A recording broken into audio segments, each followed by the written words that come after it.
Hello everyone, कैसे हो आप सब। Welcome to my channel study online point Jyoti. आज हम करने वाले हैं एम्प्लॉय कंपनसेशन एक्ट 1923। इस एक्ट में मैं आपको 10 प्लस लैंडमार्क जजमेंट भी एक्सप्लेन करूंगी, जो शायद ही आज तक यूट्यूब पे किसी ने एक्सप्लेन किया होगा। ये पेड कंटेंट है, बट मैं आपको फ्री ऑफ कॉस्ट इसका लेक्चर प्रोवाइड करूँगी, तो आप वीडियो को स्किप मत करना और पूरा देखिएगा। इससे पहले एम्प्लॉय कंपनसेशन एक्ट का पार्ट 1 मैं ऑलरेडी अपलोड कर चुकी हूँ। अगर आपने वो नहीं देखा है तो आप चैनल पर जाकर उसे ज़रूर देखना। एंड आज बहुत दिन बाद मैं लेक्चर लेके आई हूँ। कुछ इश्यूज़ हो गए थे, लैपटॉप में प्रॉब्लम हो गई थी, तो लेक्चर में नहीं ला पाई थी। तो पहले लेक्चर का हम थोड़ा सा रिकॉल ले लेंगे कि हमने क्या क्या किया था, और फिर उसके बाद इस लेक्चर की स्टार्टिंग डायरेक्ट केस लॉ से होगी। ठीक है, तो चलो अब देखते हैं हम वर्कमैन कंपनसेशन एक्ट।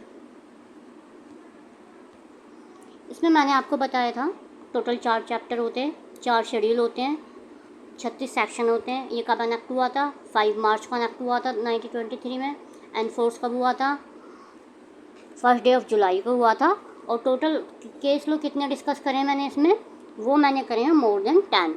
तो पेपर के हिसाब से इनफ होंगे, क्योंकि देखो जब लास्ट टाइम पेपर आया था एएलसी का, उसमें मेंशन ही नहीं था कि केस लो वगैरह पूछे जाएंगे, लेकिन फिर भी पूछे गए। ठीक है, तो अभी ये आरआरबी के लिए बहुत यूज़फुल होगा लेक्चर, और जो आपके अदर एग्ज़ाम्स हैं उनके लिए भी यूज़फुल होगा। तो आई रिक्वेस्ट यू, आप इसको ज़्यादा से ज़्यादा शेयर करो, चैनल को फॉलो करो, और लेक्चर अच्छा लगता है तो लाइक करो, कमेंट भी करो, और कोई क्वेरी है तो आप मुझसे पूछ सकते हो। ठीक है, चलो ये लास्ट लेक्चर में हमने किया था। एंड इसके बाद ऑब्जेक्टिव मैं आपको बता चुकी थी। इसका ऑब्जेक्टिव क्या है? कंपनसेशन प्रोवाइड करना किसी एक्सीडेंट के केस में, ये ऑलरेडी हम कर चुके हैं। ठीक है, इसके बाद मैंने आपको ये बताई थी कि इसमें अमेंडमेंट कितने हुए हैं। अमेंडमेंट मैं आपको आज बताऊंगी। अमेंडमेंट मैंने आपको पहले नहीं बताए थे। अमेंडमेंट मैं आपको सारे आज बताऊंगी, क्या क्या अमेंडमेंट हुए हैं वो भी मैं आपके साथ डिस्कस करूंगी। पहले हम प्रीवियस लेक्चर का देख लेते हैं कि हमने क्या क्या किया था। ठीक है, ये हमारे अमेंडमेंट हैं। इसके बाद मैंने आपको बताया था कि इसका स्ट्रक्चर क्या है, ऑलरेडी डिफ़ाइन किया था। 36 सेक्शन है, 4 शेड्यूल हैं, और शेड्यूल 1 में टू टाइप की इंजरीज आती है, पार्ट 1 और पार्ट 2 में। ये भी ऑलरेडी मैं डिसाइड कर चुकी थी। ठीक है, 4 शेड्यूल मैंने बताए थे। एंड चैप्टर 1 में मैंने आपको क्या क्या करवाया था? शॉर्ट टाइटल करवाया था, डेफिनेशन करवाई थी। ठीक है, शॉर्ट टाइटल में मैंने आपको ये बताया था, और ये बताया था कि कहाँ कहाँ पर एप्लीकेबल है। Mine, factory, plantation, transportation, construction, railway, ship और सर्कस पर ये कहाँ पर एप्लीकेबल नहीं है, ये भी मैंने ऑलरेडी क्लियर किया था। जो एएसआई एक्ट में एम्प्लॉय कवर होते हैं, जहाँ पे एएसआई एक्ट लगता है, वहाँ पर ये एक्ट एप्लीकेबल नहीं होता। क्यों नहीं होता ये भी मैंने बताया था। तो आप अभी मैं इसका ओवरव्यू दे रही हूँ कि मैं क्या क्या पहले करवा चुकी हूँ, ताकि आपको एक रिकॉल हो जाए। अगर वो लेक्चर नहीं देखा तो आप देख लेना। कंपनसेशन, ये डेफिनेशन मैं आपको करवा चुकी थी। एम्प्लॉयर कौन कौन होता है, ये भी मैं आपको करवा चुकी थी। ठीक है, और एम्प्लॉय डिपेंडेंट मैंने आपको बहुत अच्छे डीपली तरीके से समझाए थे। 3 कैटेगरी के डिपेंडेंट होते हैं, category A, category B, category C. और ये मैंने आपको डिपेंडेंट हैंड रिटन नोट से करवाया था पहला लेक्चर पूरा, तो आप वहाँ जाके वीडियो ज़रूर देखना। ठीक है, उसके बाद हमारा था एम्प्लॉयर। ठीक है, एम्प्लॉयर कौन होता है? अब यहाँ से हमें स्टार्ट करना है ये लेक्चर कि माइनर क्या है। ये लेक्चर अब हम यहाँ से स्टार्ट करें। माइनर वो पर्सन होता है जिसने जो 18 ईयर का कंप्लीट नहीं है, माइनर वो पर्सन कहलाएगा। सेक्शन 2E में आते हैं एम्प्लॉयर। एम्प्लॉयर में क्या क्या आता है? Any body of person whether incorporated और नॉट। कोई इनकॉर्पोरेटेड है और नहीं है, वो होगा body of person. Managing agent होगा, आपका लीगल रिप्रेजेंटेटिव होगा डिसीज एम्प्लॉयर। अगर कोई एम्प्लॉयर मर गया है और उसका कोई लीगल रिप्रेजेंटेटिव है तो वो भी एम्प्लॉयर ही कहलाएगा। ठीक है, any person to whom the service of workman are temporary lent out और while the workman is working for him. कोई थर्ड पर्सन है जो टेम्परेरी ले आउट किया गया है, मतलब टेम्परेरी रखा गया है पर्सन को एम्प्लॉय के लिए, वो कहलाएगा। वेजिस का सेक्शन मैं आपको बाद में डिस्कस करूँगी, यहाँ पे नहीं कर रही। ठीक है, अब हम देखते हैं सीधे सेक्शन 2 वर्कमैन 2N। वर्कमैन में कौन कौन आता है? ठीक है, वर्कमैन में क्या क्या आता है, अब ये देखते हैं। The definition of the term workman is important because only one person coming with the definition. इनमें कौन कौन से पर्सन आते हैं? Workman mean person employed otherwise in than in a clerical capacity और in operate to maintain lift और vehicle propelled by steam. कोई एक ऐसा पर्सन है जो क्लैरिकल कैपेसिटी में काम नहीं कर रहा, लेकिन रेलवे में काम कर रहा है, क्या कर रहा है, लिफ्ट का कर रहा है, व्हीकल का कर रहा है, ठीक है। इलेक्ट्रिसिटी और एनी मैकेनिकल पावर का कोई पर्सन काम करता है, वो वर्कमैन कहलाएगा। Person employ otherwise than a clerical capacity, लेकिन वो क्लैरिकल कैपेसिटी नहीं है। Seaman in ship of certain tonnage, ship पर शीमैन है वो कहलाएगा। कोई पर्सन कंस्ट्रक्शन कर रहा है वो कहलाएगा। कोई पर्सन सर्कस या ड्राइवर है वो भी कहलाएगा। ड्राइवर का एक केस आया था, उसका मैं केस लो आपको बताऊंगी क्या था क्या नहीं था। फिर आता है पार्शियल डिसेबलमेंट। पार्शियल डिसेबलमेंट ये भी मैं आपको जब इसका सेक्शन आएगा तब समझाऊंगी, ठीक है। अब आते हैं, हमारा आज का लेक्चर यहाँ से स्टार्ट होता है। केस लो, एम्प्लॉय कंपनसेशन एक्ट। पहला केस है new India assurance versus Mohan Kumar Sahu 2004। ये केस हुआ था। इस केस में क्या कहा गया था? Person engage for 1 day to drive vehicle of the owner. एक आदमी है, उसके पास गाड़ी है और एक आदमी अपनी गाड़ी एक दिन के लिए भी किसी से चलवाता है, तो वो उस ओनर का एम्प्लॉई कहा जाएगा, बेशक चाहे वो एक दिन के लिए ही चला रहा है। The owner have definite control over the person. Owner का कंट्रोल उस पर्सन पर होना चाहिए। The person was driving the vehicle on direction of the owner, और ओनर की डायरेक्शन पे वो व्हीकल चला रहा हो। हिज एंगेजमेंट फॉर 1 डे, चाहे उसने एक दिन के लिए ही काम किया हो, ठीक है, will not throw him out of the definition of employ under section 2 sub clause 2N of the act. तो ये कह रहा है कि अगर कोई पर्सन किसी की गाड़ी चलाता है और ओनर के जिसकी गाड़ी है उसके डायरेक्शन में चलाता है, तो बेशक चाहे उसने एक दिन के लिए चलाई हो, वो एम्प्लॉय ही कहलाएगा। उसको तुम्हें अगर उस टाइम उसका कुछ एक्सीडेंट हो जाता है तो तुम ये नहीं कह सकते इसने तो सिर्फ एक ही दिन गाड़ी चलाई है तो ये हमारा मतलब एम्प्लॉय नहीं है, ये नहीं कह सकते, ठीक है। सेकंड केस लो है state of Kerala versus Khadija Bibi 1988। इसमें यह कहा गया था कि एक government servant who is employed as a mahout, एक जंगल में इन द फॉरेस्ट डिपार्टमेंट में एक पर्सन है जो महूट का काम करता है, ठीक है। वो और उसकी फैमिली भी कवर होगी पेंशन में और उसकी स्कीम में, ठीक है। देखो महूत का मीनिंग क्या होता है? महूत का मीनिंग होता है कि जंगल में एक आदमी है जो मतलब हाथी की रखवाली करता है या जंगल का रख रखाव करता है या हाथी को कुछ खिलाता है, जानवर को कुछ करता है, वो महूत कहलाता है। तो इस केरला वर्सेस खदीजा बीवी में ये कहा गया था कि महूत भी एम्प्लॉय ही कहलाएगा। अब देखते हैं हमारा third case, GSRTC versus Ashok Kumar Keshavlal Parekh. इस केस में कहा गया था अगर कोई अप्रेंटिस है, कोर्ट ने कहा था court held that section 16 of apprentice act section 16 के अकॉर्डिंग अप्रेंटिस क्लेम कर सकता है कंपनसेशन के लिए अगर उसे अराइजिंग आउट और in the course of training उसको इंजरी आती है। यहाँ पे दो टर्म होती है, अराइजिंग इन कोर्स और अराइजिंग इन आउट कोर्स। ये भी मैं आपको एक्सप्लेन करूँगी। आई होप आपको ये तीनों केस समझ में आ गए होंगे, ठीक है। अब हम देखते हैं नेक्स्ट। अब देखते हैं कि डिसेबलमेंट क्या होती है। सेक्शन 2G पार्शियल डिसेबलमेंट दो तरह की होती है, एक होती है टेम्परेरी नेचर और एक होती है परमानेंट नेचर, ठीक है। यहाँ पर सबसे पहले आपको डिसेबलमेंट का मीनिंग पता होना चाहिए, ठीक है। डिसेबल का मीनिंग पता होना चाहिए। डिसेबलमेंट का मीनिंग होता है लॉस ऑफ कैपेसिटी, ठीक है, लॉस ऑफ कैपेसिटी और रिडक्शन ऑफ कैपेसिटी। यहाँ मैं शॉर्ट में लिख रही हूँ रिडक्शन ऑफ कैपेसिटी। इट में भी पार्शियल और टेम्परेरी, ठीक है। ये टेम्परेरी भी हो सकती है और ये परमानेंट भी हो सकती है, ठीक है। और इट में भी पार्शियल और टोटल, और ये पार्शियल और टोटल भी हो सकती है। अब देखो टोटल डिसेबलमेंट क्या कहलाती है। टोटल डिसेबलमेंट ये कहलाती है कि एक आदमी है, वो एक कंपनी में 25 यूनिट बनाता था, ठीक है।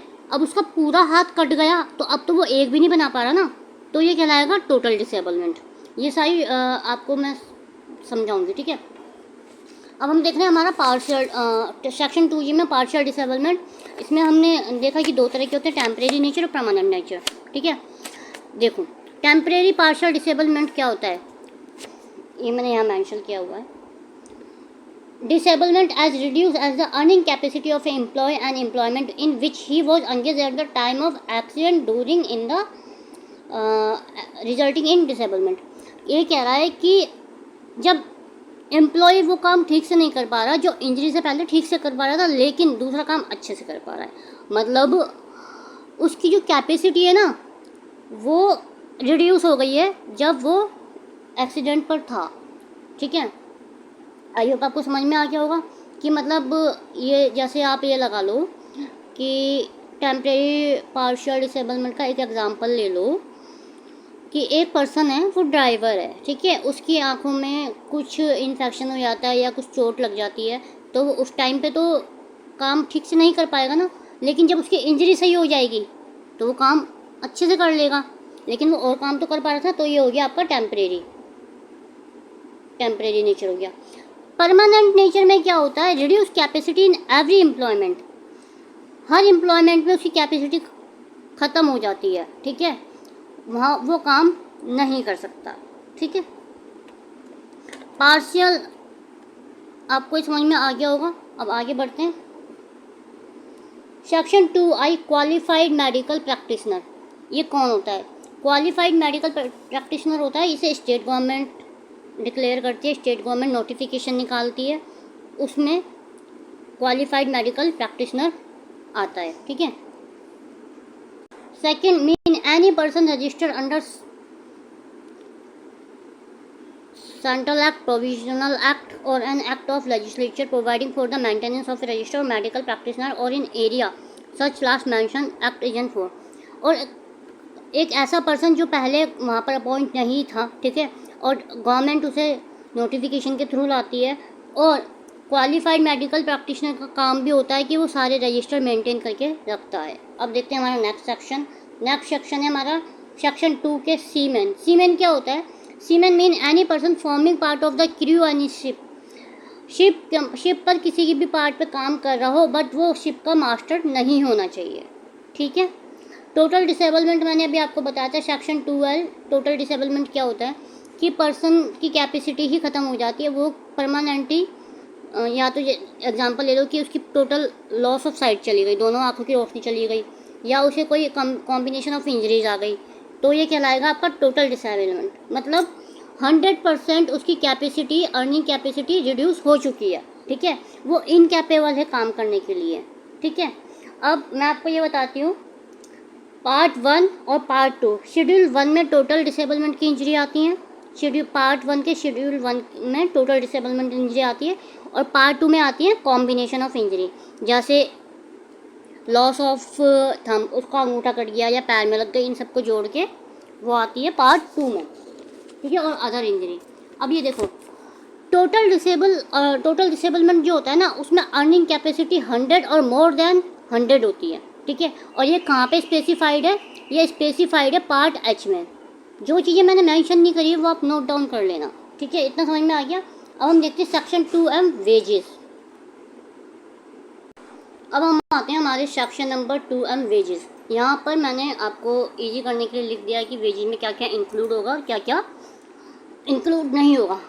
ठीक है, इंक्लूड एनी प्रिविलेज और benefit which is capable of being estimated in money, कोई ऐसा बेनिफिट जिसको मनी में एस्टिमेट किया जा सके। ठीक है, डीए मतलब day earnings allowance, free accommodation, ठीक है, over time pay, line and night allowance given to a bus driver. अगर कोई बस ड्राइवर है तो उसको लाइन एंड नाइट अलाउंस भी इसमें इंक्लूड है। इसके अगेंस्ट एक केस हुआ था, वो भी मैं अभी आपके साथ डिस्कस करूँगी विद इन 1 और 2 मिनट में।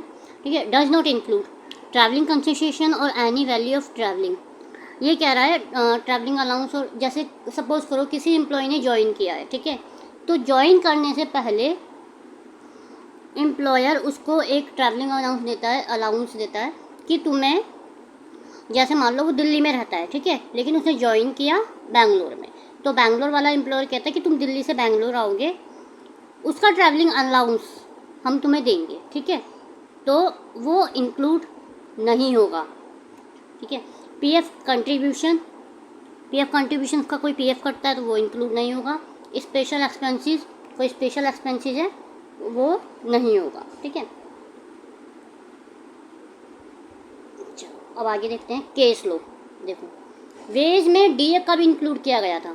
एक वेज में डीए फ्री अकोमोडेशन और ओवर टाइम किस केस में इंक्लूड किया गया था? ये इंक्लूड किया गया था Godavari sugar milk limited versus Shakuntala वाले केस में। शकुंतला, चित्रो टंटी वर्सेस टिक्को एंड बद्री प्रसाद, ये एक ही केस का नाम है इतना बड़ा, ठीक है, ये आप नोट डाउन कर लेना। इस केस में इंक्लूड किया गया था कि डियरनेंस अलाउंस और फ्री अकोमोडेशन और ओवर टाइम पे। तो मेरे हिसाब से ये क्वेश्चन बन सकता है पेपर में जैसे एग्जामिनर ये पूछ सकता है कि free accommodation, dearness allowance, overtime किस केस में इंक्लूड किया गया था, ठीक है। अब ये दूसरा केस आप देखो, the driver of a bus died in an accident. एक ड्राइवर बस का एक्सीडेंट में मर गया। On a claim compensation made by widow, उसकी विडो ने कंप्लेन किया। It was held that line allowance and night allowance claim come under the privilege benefit which is capable estimating in money and can into be consideration in computing compensation. उसकी wife ने मतलब case डाला कि इनको जो night allowance मिलता था ना, रात में भी बस चलाता होगा वो, नाइट अलाउंस, लाइन अलाउंस जो मिलता होगा उसे भी वेजेज में कंसिडर किया जाना चाहिए। तो ये वाला केस था KSRTC बैंगलोर वर्सेस श्रीमती सुंदरी 1982 का, ठीक है। The claim of bonus being a right of A workman is a benefit forming part of wages. और इसमें यह भी क्लेम किया गया कि जो बोनस है ना वो वेजेस का ही पार्ट है, तो इसमें वेजेस को भी सेम केन इंक्लूड किया गया था, ठीक है। तो चलो अब आगे देखते हैं। यहाँ से हमारा स्टार्ट होगा चैप्टर 2। चैप्टर 1 आपका कंप्लीट हो चुका है, सारे सेक्शन में आपके कंप्लीट करवा चुकी हूँ, ठीक है। चैप्टर 2 में एम्प्लॉय कंपनसेशन सेक्शन 1 और सेक्शन 2, देखो सेक्शन 1, 2 हिस्ट्री, ऑब्जेक्टिव और 3 केस लॉ मैं आपको इस लेक्चर में करवा चुकी हूँ, और भी आगे बहुत सारे केस लॉज हैं। अब देखते हैं हमारे चैप्टर 2 में कौन कौन से सेक्शन आते हैं। चैप्टर 2 एम्प्लॉय कंपनसेशन में हमारा सेक्शन 3 आता है, ठीक है। सेक्शन 3 आएगा हमारा employ liability for compensation. Employ की लाइबिलिटी होती है किस किस कंपनसेशन देने की, अमाउंट ऑफ कंपनसेशन क्या होता है। सेक्शन 4A में आएगा compensation to be paid when due और पेनल्टी। सेक्शन 5 में आएगा मेथड ऑफ कैलकुलेटिंग वेजेस। 6 में रिव्यू आएगा। 7 में आएगा commutation of half monthly payment. ये आप पढ़ लेना, 18 तक सेक्शन है, ये मैंने उनकी हेडिंग लिखी हुई है, तो ये 1 बाय 1 मैं एक्सप्लेन करूँगी।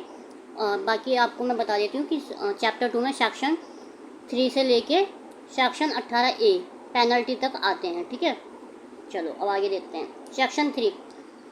सेक्शन 3 थोड़ा बड़ा है और मैं आपको अच्छे से समझाऊंगी। देखो, employer liability to pay compensation. Employer की लाइबिलिटी कंपनसेशन की कब होती है?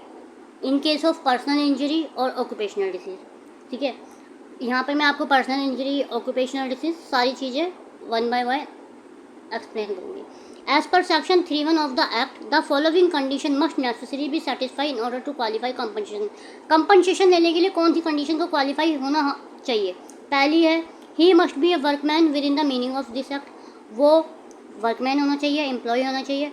Personal injury must have been caused by an accident. Personal injury होनी चाहिए accident के थ्रू, ठीक है। Personal injury क्या होती है मैं आपको बताती हूँ, अभी बताती हूँ, आगे मैंने एक्सप्लेन किया हुआ है। The injury must have been caused by an accident, और जो इंजरी है उसको एक्सीडेंट से होनी चाहिए, ठीक है।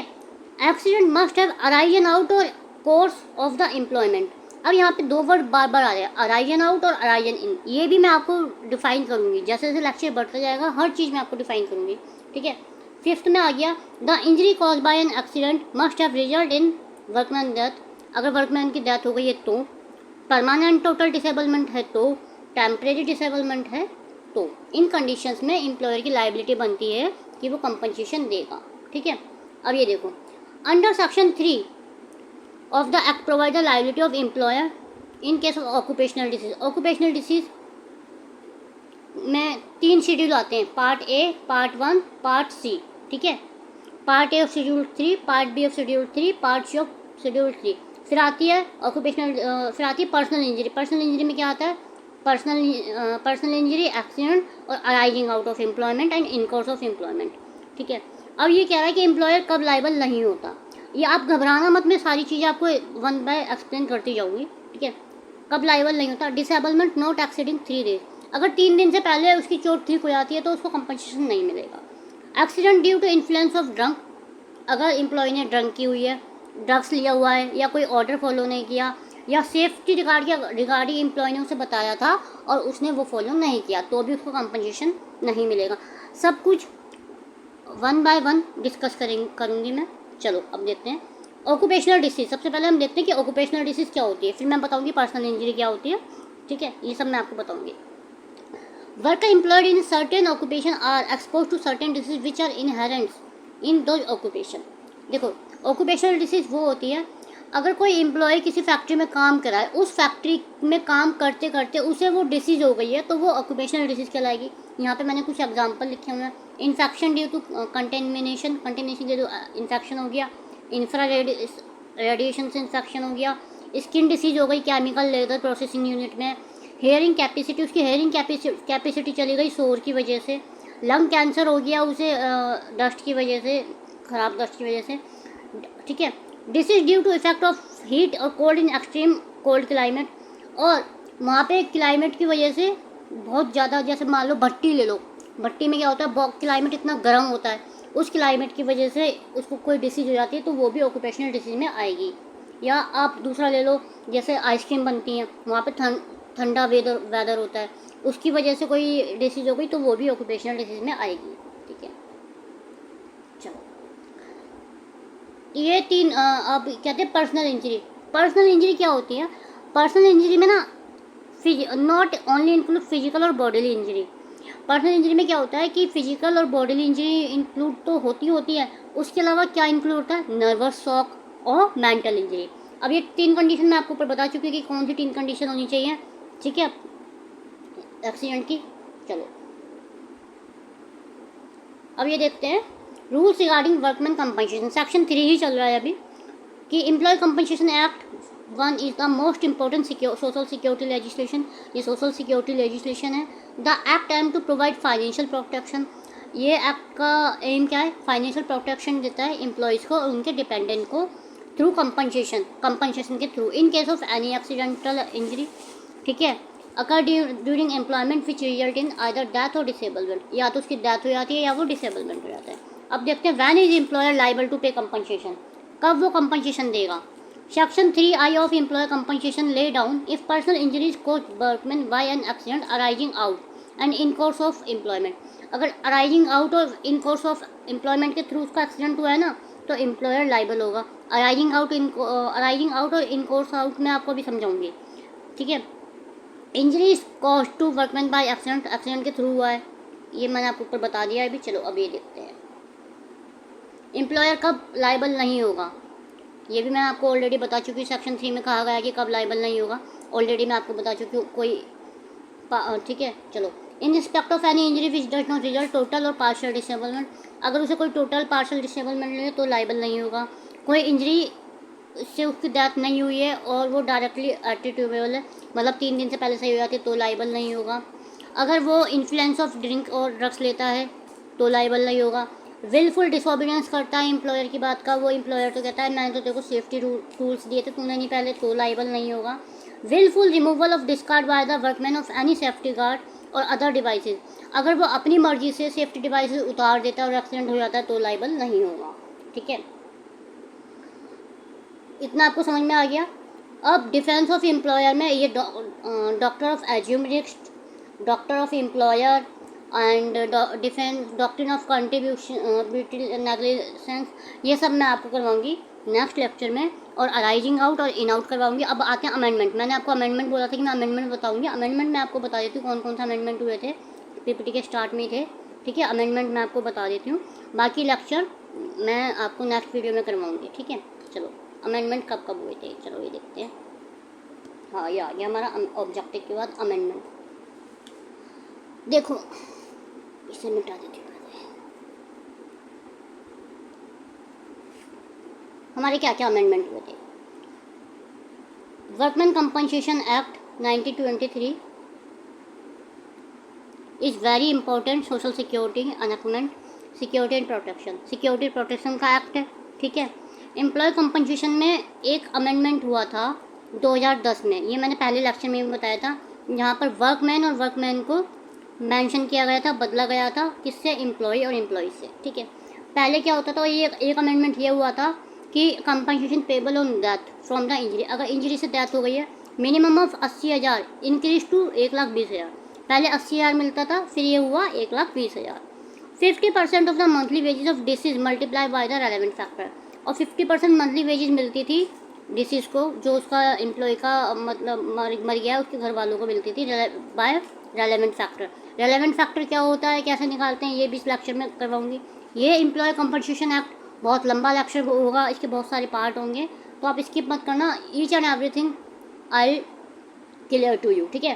कंपनसेशन पहले क्या था, परमानेंट टोटल डिसेबलमेंट में कंपनसेशन क्या था, मिनिमम कंपनसेशन पहले 90,000 था, 90,000 से इसे किया गया 1,40,000 और 60% वेजेस दी गई, ठीक है, मल्टीप्लाई बाय रेलेवेंट फैक्टर। ये समझ में आ गया, ठीक है। Definition of wages remain unaltered, wages की डेफिनेशन को चेंज किया गया तो उसमें कुछ इंक्लूड किया गया था, वो मैंने आपको केस लो बताया, ठीक है। For the purpose of claim settlement actually monthly wage have to be calculate without ceiling 4,000। पहले ये कहा गया था कि जो इसकी जो सेटलमेंट की कैलकुलेशन की जाएगी ना, वो 4,000 की सीलिंग्स के बिना की जाएगी, which lead to multiple fold increase in claim. The maximum amount of claim, और डेथ के केस में कितना क्लेम दिया जाएगा, 4.56 लाख, और in case of permanent total disablement हो गया है तो 5,48,000, और यहाँ पे सीलिंग हटा दी गई थी, 4,000 को रिमूव कर दिया गया था। Definition workman replace in employ में अब क्या इंक्लूड कर दिया गया था, क्लैरिकल एम्प्लॉय, और मंथली वेजेस की सीलिंग क्या कर दी गई थी, 50% ऑफ रुपीज़ 4,000 का इंक्रीज करके ये 8,000 किया गया था। आई होप आपको इतना समझ में आ गया होगा, ठीक है। नेक्स्ट लेक्चर में एज सुन एज पॉसिबल लेके आऊँगी। बाकी आपको मैं जब पार्शियल डिसेबलमेंट समझा रही थी तो उसके कुछ एग्जांपल मैं आपको समझा देती हूँ। देखो, आप नोट डाउन कर लो। डिसेबलमेंट तो ये होता है कि अर्निंग कैपेसिटी कम हो गई। टोटल डिसेबलमेंट क्या होता है, reduce in all employment, her employment में रिड्यूस हो गया। पार्शियल में क्या होता है कि सिर्फ स्पेसिफिक डिसेबलमेंट हुआ है। अब ये देखो एग्जांपल देती हूँ मैं। टेम्परेरी पार्शियल डिसेबलमेंट समझो, एम्प्लॉय वो काम ठीक से नहीं कर पा रहा जो इंजरी से पहले ठीक से कर रहा था, लेकिन दूसरा काम अच्छे से कर रहा है, ये हो गया temporary partial disablement. Total disablement में अब तो कुछ काम कर ही नहीं सकता, ठीक है। ये देखो, ये आप कैसे मेंशन कर सकते हो, मैं यहाँ पे लिख देती हूँ, यहाँ पे जगह है। पहला लिख सकते हो permanent total disablement. Permanent total disablement हो गया, मतलब बिल्कुल ही काम नहीं कर सकता। फिर आ गया दूसरा परमानेंट पार्शियल डिसेबलमेंट।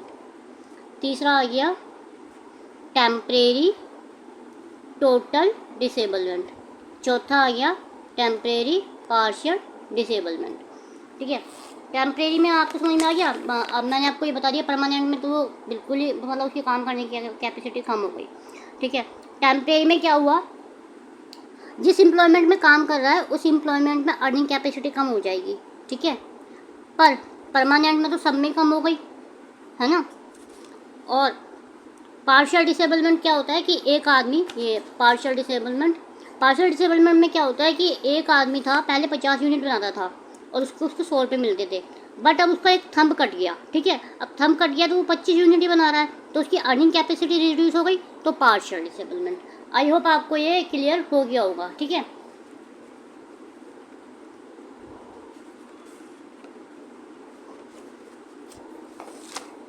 अब चैप्टर 3 तक मैंने आपको कुछ सेक्शन करवा दिए हैं, बाकी के सेक्शंस मैं आपको बाद में करवाऊंगी नेक्स्ट लेक्चर में।